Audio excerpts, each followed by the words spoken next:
What's up YouTube? Welcome to the channel. My name is Fareed, and in today's video, we're going to be talking about the 5th episode of Kopi Cafe.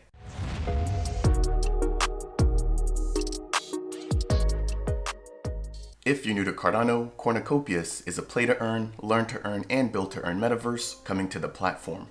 Once a week, the two Cornucopias CEOs, Rob and Josh, meet to give the community an update on the development of the game, and they're actually calling this new installment Kopi Cafe, and in today's video, I want to review the latest installment of this series. During this last episode, Rob and Josh talked about MinSwap and the ability to finally yield farm using Kopi tokens.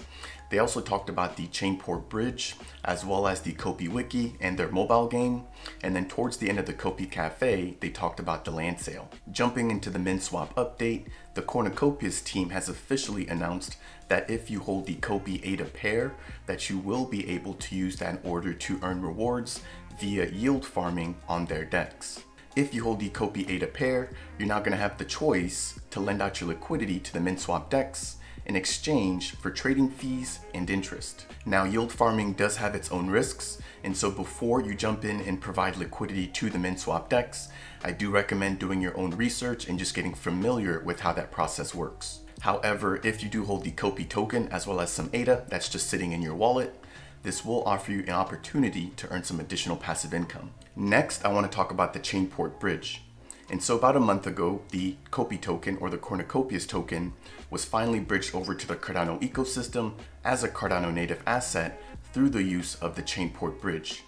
And so during this last Kopi Cafe, Rob and Josh basically highlighted that the Chainport team is now working with IOHK in order to be able to leverage their technology so that it can benefit any other Cardano native assets. Once the bridge is finally built and ready to be used, it's going to allow for Cornucopias token holders in the Binance Smart Chain to finally be able to move their tokens over into the Cardano ecosystem. And so as you can imagine, there's a lot of people anticipating this particular update. Next, I want to talk about the mobile version of the Cornucopias metaverse.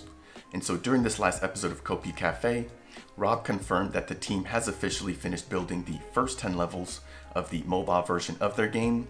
They're now working to develop the next 20 levels. And just like I've mentioned in my previous videos, Rob did reiterate, and Josh as well, that there will be a difference in the game engine being used to develop the mobile version versus the desktop or the PC version. Next, I want to talk about the Kopi Wiki, which is going to be a one-stop shop in terms of information and resources for the Cornucopias metaverse.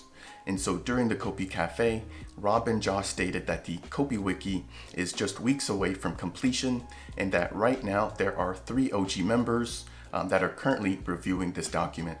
And so once they've given their feedback and they've updated the document, they will be sharing this with the community. And so I've been excited to actually finally get my hands on this Kopi Wiki. I know there's going to be a lot of information included in it. There's going to be not only text information, but there's going to be videos, pictures, and just walkthroughs about the entire Cornucopias metaverse. And so do be on the lookout. It looks like they will be releasing that very soon. With that said, the team does plan on adding a new section to the Kopi Wiki regarding governance. And so I am going to leave a link to my last video, which talked about NFT utility for the Cornucopias project, in which one of those sections in that video talked about governance. And so hopefully the Kopi Wiki gives us more information about how we'll actually be able to vote and interact with the Cornucopias protocol. But for now, that's all that we know. Again, the Kopi Wiki will be coming out within the next few weeks. Next, I want to talk about the highly anticipated Cornucopias land sale. And so just like I've stated in my previous videos, the team is still working to stress test their new NFT marketplace.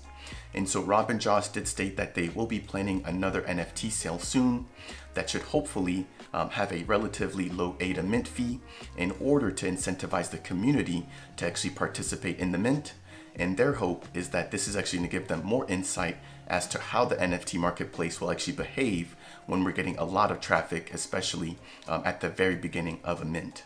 Now, with that said, they will be adding 2 new wallets to their NFT marketplace, and Rob and Josh did also confirm that they will be supporting Jira Wallet. When it comes to land plot sizes, Rob and Josh confirmed that there will be 5 different types available, with the smallest land plot size being 16 meters by 24 meters, which they compared to an NBA basketball court. They did also mention that the small land plot will make up for about 50% of the supply.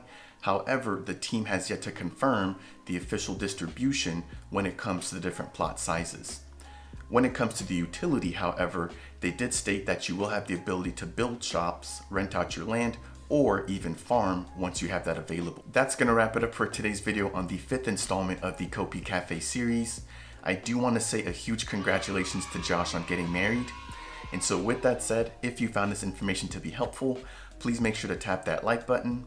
If you're new to the channel, please consider subscribing. And if you have any questions or comments, please make sure to leave those down below. I'll see you guys in the next video.